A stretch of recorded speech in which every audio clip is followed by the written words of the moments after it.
Imagine a story that goes beyond what your eyes can see, a narrative so powerful it will make your heart stop for a few seconds. Have you ever wondered how many true love stories are stifled by greed? How many dreams are destroyed with a single, calculated move? Get ready to dive into a story that will challenge everything you know about love, betrayal, and fate. A true story that seems like something out of a movie, but happened right under our noses. Two young people, an impossible love, a separation planned down to the smallest detail, powerful families manipulating destinies, secrets buried for decades, and a reunion that will make you question everything you believe about coincidences.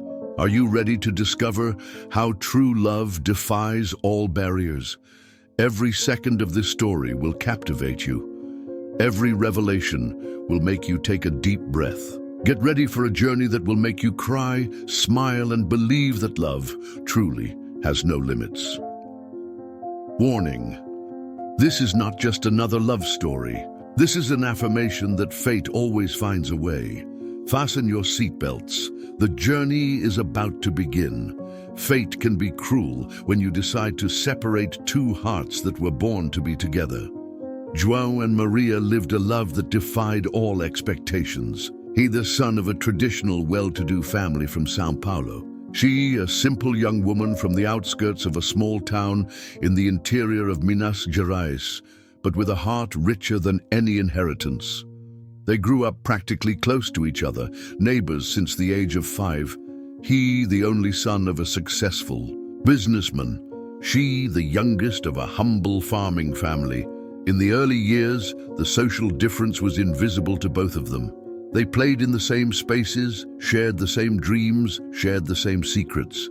The farewell night seemed to freeze time. Their gazes intertwined with an intensity that screamed silent promises of a reunion. John took Mary's hands with a tremor that revealed more than words could express: fear, love, hope. She wore the blue dress he loved so much, bought with the savings from a year's work as a city teacher.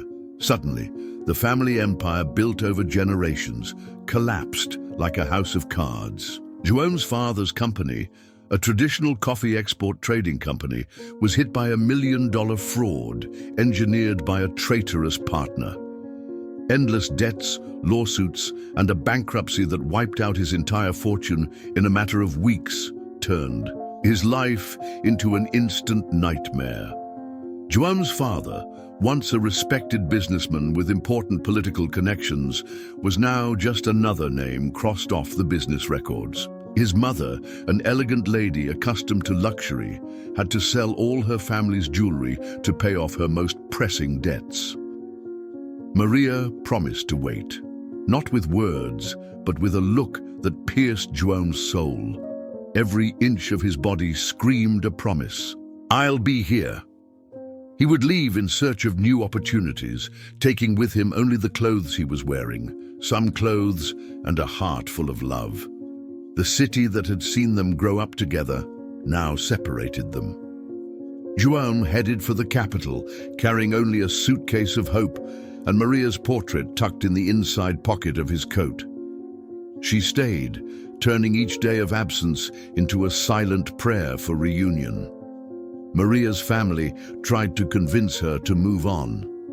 "He'll never come back," they said, but she continued to hope, working as a teacher, saving every penny, keeping hope burning like a flame that refused to go out. Years would pass, years of waiting, years of loneliness, years that would transform that youthful love into a deep scar of longing. Neither Juan knew what awaited him on his road to reconstruction, nor did Maria imagine the trials she would face to keep her faith in love alive. Fate, always unpredictable, prepared the greatest of reunions. But for that to happen, many things would still have to happen. A story that would prove that true love defies any distance, any moment, any obstacle. The letter arrived one afternoon in December when São Paulo was submerged in a fine and melancholic drizzle. João, now a 35-year-old entrepreneur, had built an empire in the technology and investment sectors, but he carried an inner emptiness that no financial success could fill. His fingers trembled as he opened the yellowed envelope, with a worn postmark that betrayed a long, silent journey. The handwriting of Daniel, the former butler who had watched him grow up, was shaky, almost illegible, as if each word cost him a part of his soul. "Your João, I cannot leave this world without revealing to you the truth that has been gnawing at my conscience for decades." The first lines already made him feel a tightness in his chest. Daniel was not only an employee, but practically a second father, a silent witness to a family conspiracy that would destroy any concept of love and trust João had cultivated. The revelation was surgical in its cruelty. His own parents, Eduardo and Beatriz Santos, respected São Paulo businessmen, had meticulously planned João and Maria's separation, not by chance, but by a plan calculated down to the smallest detail. They bribed Maria's father with an amount that represented more than she could earn in a decade working as a teacher. They paid the family to send her to a distant field under the pretext of a temporary job. They spread false rumors about João's infidelity, destroying any chance of a reunion. "They feared that you would fall in love with someone below your social status," Daniel wrote. His mother constantly said that a union with Maria would tarnish the family name. Each paragraph was a stab. João discovered that his love story had been manipulated like a chess game, where his feelings were just pieces to be moved. The plan was so elaborate that it included bribes at notary offices, false documents proving Maria's move to another region, and even the hiring of a private investigator to monitor any attempt at a reunion. "Your father paid for Maria to believe you were gone forever without looking back," the letter reveals. She received forged letters, supposedly written by you, saying you had moved on with your life. João felt the world collapsing. His perfect life, his success, his respected family. Everything collapsed like a house of cards in the face of a devastating truth. The letter ended with a final request. "Find Mary. The truth must be revealed before it is too late." At that moment, something inside João was transformed. He would no longer be the submissive son. He would no longer accept lies. His mission was now clear: to unearth the truth and find the love that had been stolen from him. The secret they had kept for years now consumed him, and he was determined to uncover every inch of this story, no matter the cost. The truth came not as a thunderclap, but as an icy whisper that ran down João's back. Carlos, his best friend since adolescence, was not who he thought. It all started when João decided to investigate the behind-the-scenes of their separation. He followed leads, reconnected old contacts, tracked financial movements, and then, in the office of a discreet accountant in São Paulo, he found the first trace of betrayal. Precisely calculated bank transfers revealed a complex scheme. Carlos, then a young and ambitious lawyer, received not only money, but promises of professional advancement to be the silent architect of the separation. The amount was astronomical. 250,000 reais in 1998, a fortune that would transform the life of any young professional. Carlos did not hesitate. He prepared false documents, spread rumors about João, created an elaborate narrative that he was an unstable and unfaithful child. He remembered perfectly the moments that now seemed rehearsed. Carlos encouraged him to seek opportunities in São Paulo, discouraging any mention of Maria, creating an atmosphere of apparent advice, but which in reality was a meticulously prepared trap. The betrayal had layers. Carlos not only accepted the money, but with it he built his early career. He became a partner in a major law firm, using the funds from his betrayal as a professional springboard. When confronted years later, Charles would try to downplay it. "It was just a job," he would say. But João knew it went far beyond a simple job. It was the calculated destruction of two hearts. The thirst for revenge grew inside him like a silent flame. It would not be an explosive revenge, but a surgical one. He would destroy Carlos in the only way that mattered, professionally.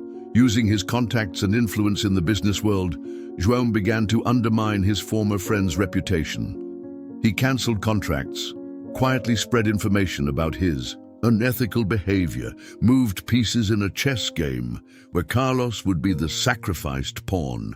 Carlos's betrayal represented more than just a lie. It represented years stolen, a love destroyed, an entire life reconfigured by petty interests. João now understood that his journey would not only be one of reunion, but of reconstruction. Rebuild the lost love, rewrite your own history. And Carlos would be just another chapter in that story, a chapter that would be written with precision and justice. The hunt had begun. And John was determined to find Maria, no matter what he had to do. The pain of separation became fuel for João. In the first few years after leaving his hometown, he developed an obsession with success that bordered on pathology. Every penny, every negotiation, every decision would be a way to prove your worth. He started as a simple consultant in a small technology company in São Paulo. He worked 18 hours a day and slept only a few hours in a small apartment in Barra Funda. His mind was a machine for calculating opportunities, his heart a fortress armored against any sentimentality.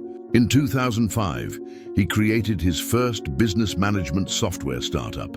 He invested everything he had, even selling his car, to raise his first investments. He slept in the office, lived on coffee, and dreamed of revenge. 3 years later, he sold the company for 12 million reais to an international investment fund. Fortune came swiftly and mercilessly. He bought his first helicopter at the age of 35, had a collection of imported cars and properties in 3 Brazilian states. But each achievement was like an empty trophy, with no taste, no real meaning. Meanwhile, Maria took a completely different path.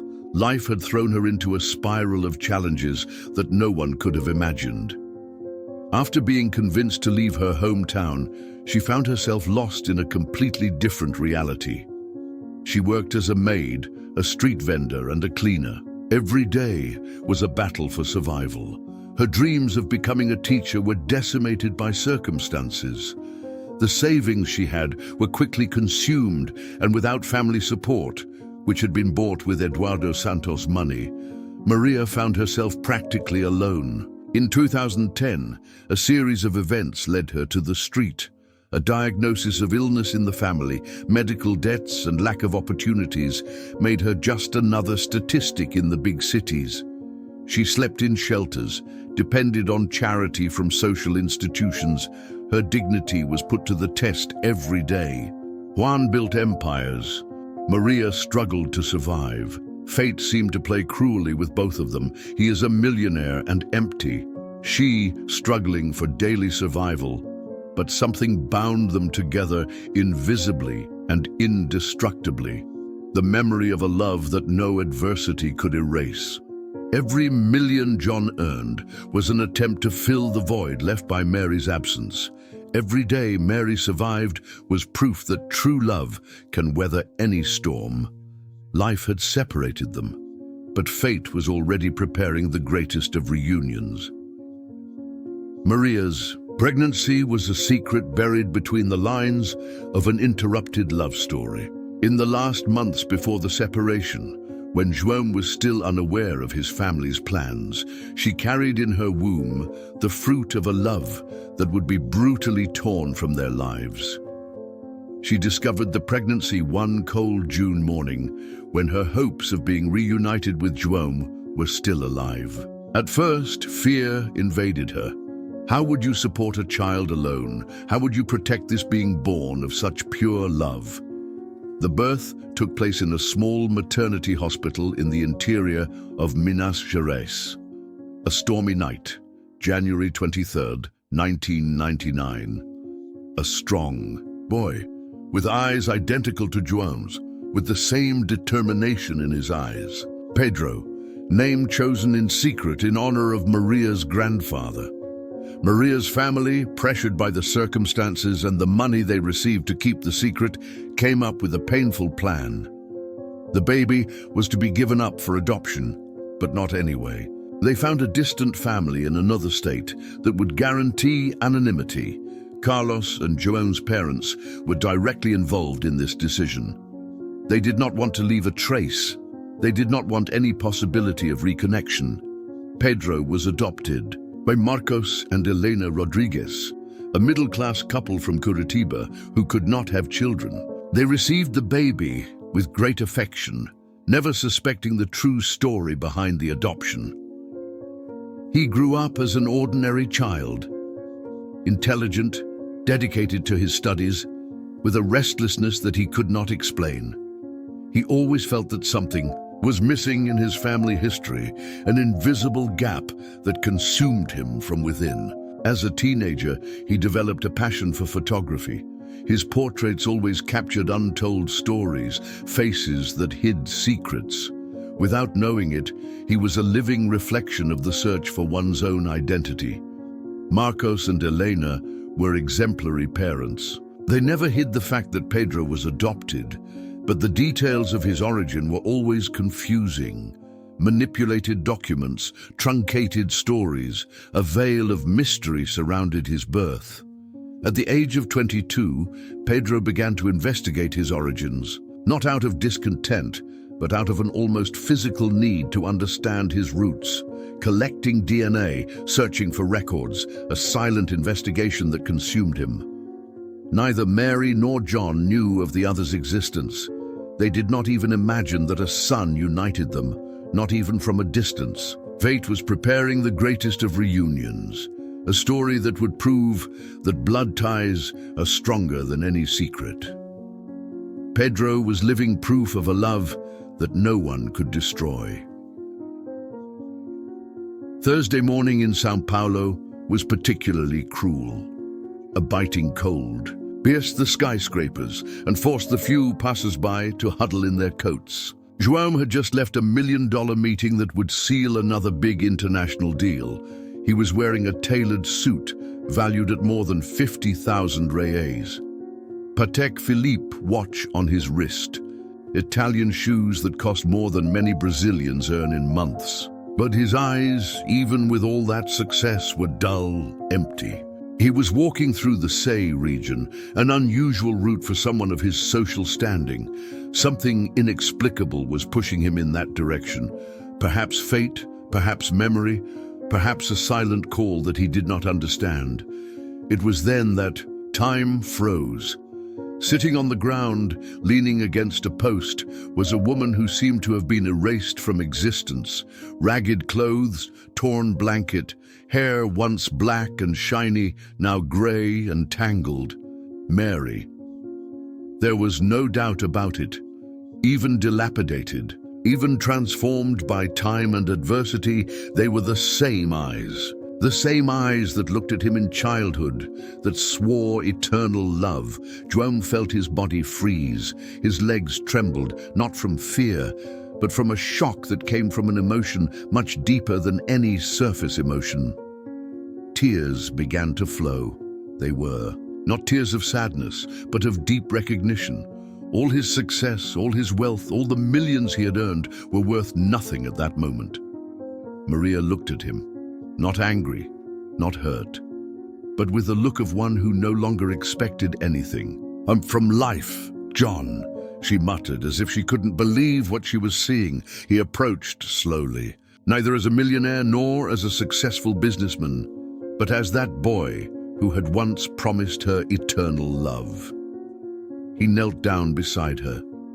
Their gazes met again after decades of separation. The world around us seemed to disappear. There were no more passers-by, there was no more São Paulo, there was nothing but that encounter. Maria, John, two stories that fate had finally decided to bring together again. The reunion had begun. The encounter occurred as a divine revelation. João did not see a beggar, but the love of his life transformed by the cruelty of destiny. His first moves were surgical and compassionate. He called his private medical team without fuss, without exposure. Maria was transferred to a private hospital in São Paulo on an exclusive floor away from prying eyes. The doctors confirmed what I had feared. Maria was severely weakened. Years on the streets had taken a heavy toll. Severe malnutrition, the onset of pneumonia, kidney problems, and a deep depression had consumed her vitality. João paid for treatments that cost more than many would earn in decades, not out of pity, but out of love. Every penny was an attempt to make amends for years of forced absence. For weeks he stayed by her side. He held her hand and told her stories of how he never forgot her. He revealed every detail of the family betrayal, every move that led him to seek her out. Mary listened in silence, her eyes now filled with tears, now shining with a strength that time could not erase. When his health began to improve, João made definite decisions. He bought a property in the town where they grew up, restored the house where they lived as children. Every detail was a tribute to their history. He hired the best lawyers to investigate the conspiracy that separated them. Not for revenge, but for justice. His parents, Carlos, and everyone involved would be held legally responsible. The search for Pedro, the son they didn't know existed, became her personal mission. She used all possible investigative resources without pressuring, just wanting to find him again. Maria, little by little, recovered not only her physical health, but also her dignity. João assured her that she could go back to school and fulfill her old dream of becoming a teacher. He enrolled her in a university and offered her all the support she needed. The press never caught wind of this story. João was meticulous about maintaining her privacy. No paparazzi, no journalist could break this blockade. Their love was now more mature, no longer that youthful passion, but a deep connection forged by suffering and resilience. Every day was a rebuilding, every hug a healing, every look a promise that nothing would separate them anymore. Fate, once cruel, now seemed to apologize through this unlikely reunion. João and Maria proved that true love has no age, knows no social barriers, and does not yield to time. They were back. Finally, they were back. Pedro didn't know it, but his life would be transformed that winter of 2025. His photography career in Curitiba kept him busy, never imagining the upheaval that was coming. The first clue came through a DNA analysis. An ancestry test he had taken out of curiosity revealed unexpected family connections. Marcos and Eleanor, her adoptive parents, always knew something was hidden in her story. One Thursday afternoon, she received a call that would change everything. A private investigator hired by João invited him to a meeting that promised to reveal his true origins. The place chosen was a discreet coffee shop in downtown Curitiba. Pedro arrived intrigued, with his camera always in tow, a habit that had accompanied him since his youth. Hansel and Gretel were waiting for him. Not with anxiety, but with a serenity that only decades of waiting can provide. When their gazes met, Peter felt something inexplicable. It was as if millions of untold stories suddenly came to life. João's eyes had the same sparkle as yours, the same intensity. The revelation was not dramatic. It was gentle, like an embrace guarded for years. "We are your real parents," John said. Maria added, "and we're here to meet you." Peter didn't cry, he smiled, as if he had finally found the last piece of a puzzle that consumed him internally. His talent for photography took on a new meaning. Now every portrait would be a search for connections, for untold stories. The family that fate had separated was together again. Three souls that love had kept connected, even without their knowing it. The last chapter of a story that would prove that blood ties are stronger than any secret.